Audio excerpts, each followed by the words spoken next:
This is Blake Carrington live with 21blackstreet.com, here with international world-renowned author Zane. How you doing today? I'm doing great, and yourself? We're doing well. We live at the National Book Club Conference down in Atlanta, Georgia. Now, of course, we've got to find out, what are you currently working on? What can the people go out and pick? What is your new title? Well, my next book is called The Hot Box. It comes out August 10th. And the Hot Box is a baseball drill where a bunch of people go out on the field and take turns being fielders and runners trying to tag each other out. So in the book, two women from Kannapolis, North Carolina, my mother's hometown, are very bored. One is a veterinarian and one is a part-time cashier at Food Lion. And they both end up in love triangles with two different men each. So it's all about men vying for their affection. You always see books where there are two women fighting over a man. I wanted to write a book where you have these two women that have men fighting over them. Now I gotta ask you, where does the inspiration for these books come from? Life. A lot of stuff is, a lot of stuff I'm dealing with or that I have dealt with personally. My next book I'm writing is called A Three-Piece Meal. And it's about a woman who, kind of similar to me, but she's a life coach for women, and she's talking to them about their relationships with their men, and she knows that all these women are really almost just like sacrificing everything to make these men happy, and the men are still treating them like dirt. I actually spent the time this morning on the phone with one woman just like that, and she decides that because she has seen so many women going through so much to please men who ultimately don't appreciate it, just like when you go to Popeyes or KFC and get you a three-piece meal for breast, a leg, and a wing. She decides to put together her own three-piece meal. Now, what is it that happens in life that gives you the inspiration? I mean, do you just come up with this? Well, their whole concept, to me, men, since the beginning of time, have felt it was okay to date more than one woman. And they haven't felt like there's anything wrong with it, whereas women tend to feel guilty, feel like they're doing something wrong if they try to split their time between different men. But more and more women these days are saying, look, if one man can't satisfy me in every way, why can't I have more than one man? And so it's going to start a whole new movement. There'll be people saying they have a two-piece, they have a four-piece, and men will say they have buckets. So now let me ask you, on that side of it, do you feel like in this day and time that a man and a woman can actually have a monogamous relationship? Yes, if they're the right man and the right woman. Yes, I do. And what do you think it would take in order for that to match up? I think it takes a level of mutual respect, and actually the book I'm here to discuss, Total Eclipse of the Heart, deals very greatly with that. That's my latest book. And that is about two people who are both don't know each other at all. They're both in extremely toxic relationships with other people that they continue to try to make work over and over and over again until they meet by happenstance because of an accident. And they see in each other, they end up finding in each other what they really do need in a mate. Because there's so many people, most people have like a laundry list of what they want in a mate, but very few people know exactly what they actually need until they run across it. So in this book, the two people who have been involved in these toxic relationships with people who have been holding them back, putting them down, keeping them from achieving their dreams, end up finding in each other what they really need to succeed in life and to really be ultimately happy. Now talk to us. I know when you first started, of course, your first two books were self-published. First three, right, was self-published, and then of course you got, I believe you were Simon & Schuster. You got that large deal. What was the major difference between, of course, self-publishing the book and being with a larger publishing house? Well, the major difference was I was able to have enough books in print.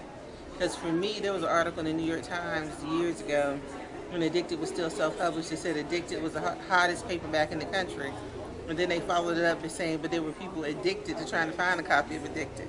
Because even though I had sold a bunch of copies and I was printing them as fast as I could, I couldn't keep up with it enough. The other big difference is international distribution, because now I'm published and translated in several different languages, including Japanese and Danish.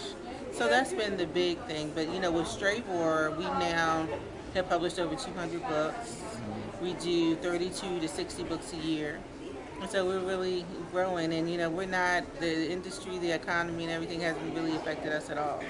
So as an author out there that's trying to, submit a manuscript to Stribber, are you looking for a particular genre, or are you open? No, I have a very diverse imprint.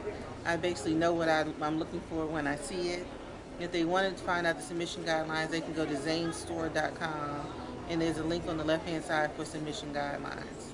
And how was it transitioning into, of course, like the Showtime special where you actually were able, so many authors have always tried to make it into TV and movie, and you kind of being an innovator as far as black literature to make it over that side. How was that? It was actually Cinemax, and it was great, and we actually accomplished what we set out to do. We're the #1 highest rated show in Cinemax history, which is a blessing. It was great to see my words come to life. It was kind of a trip, honestly, because I was like, wow, anything I write on paper, these people actually have to do. That was pretty cool when I realized, because I wrote the whole show and executive produced it, of course. And I also, the sex scenes, I write the sex scenes very graphically in the scripts. And so it's just funny to me that they would really, whatever I write, they do. So that was like the coolest thing to me. And now, who does Zane read?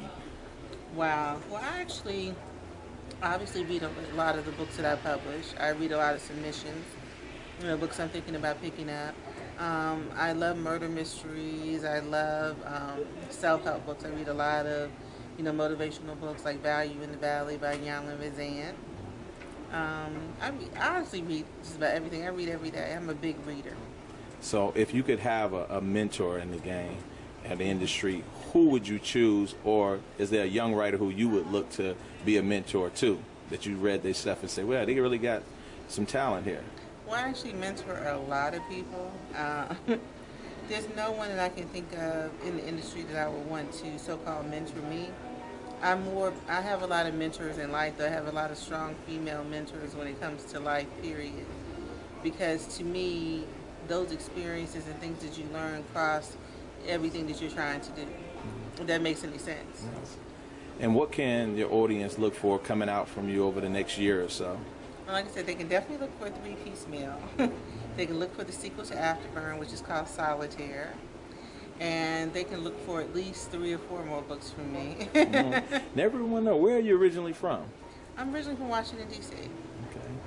And that's the area that you reside in now? Yeah, I'm going to do a lot more TV and film as well.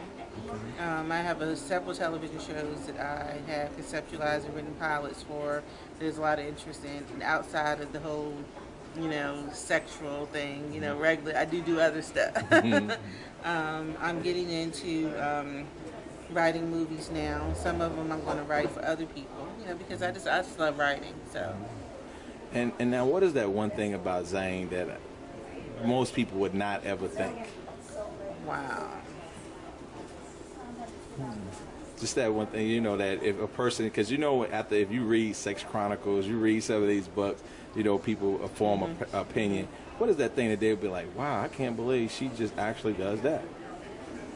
I guess the one thing that probably, although I talk about it all the time, one thing that people probably don't understand about me is that I'm very normal. Yeah. I'm a normal mother. I take the kids to swim classes, cheerleading classes, all of that kind of stuff. I'm a very normal person, but a normal woman can be sexually uninhibited. You don't have to be, like making pornos to be a sexually uninhibited woman. But that's a huge misconception that a lot of men have. A lot of men, see, now you're about to get me started.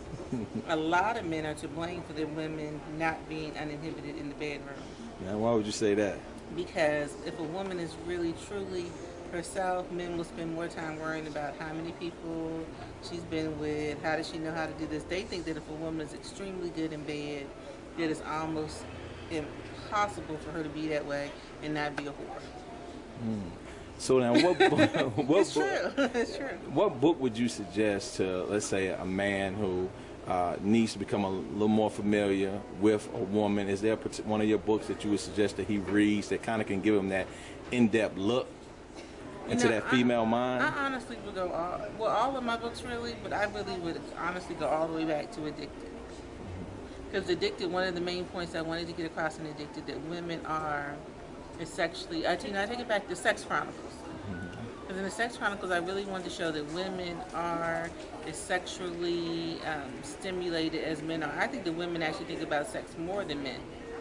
I think that women are more creative sexually than men.